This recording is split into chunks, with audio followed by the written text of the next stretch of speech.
এক নম্বর কসম, ওয়াল্লাইলি ইযা ইয়াগশা,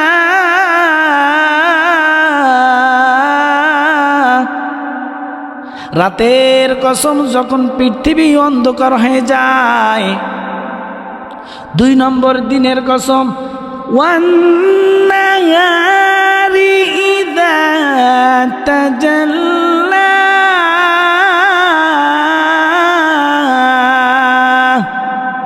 দিনের কসম যখন দিন আলোকিত হয়। তিন নম্বর আল্লাহ পাক কসম খেয়েছেন, ওয়ামা খালাকাজ যাকারা ওয়াল উনসা,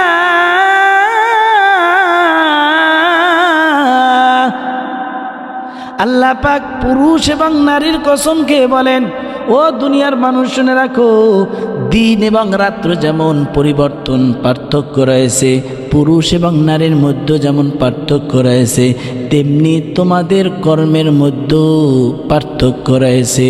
এই কথাটি আল্লাহ পাক 4 নম্বর আয়াতে বলেন, ইন্না সায়াকুম লাশাত্তা,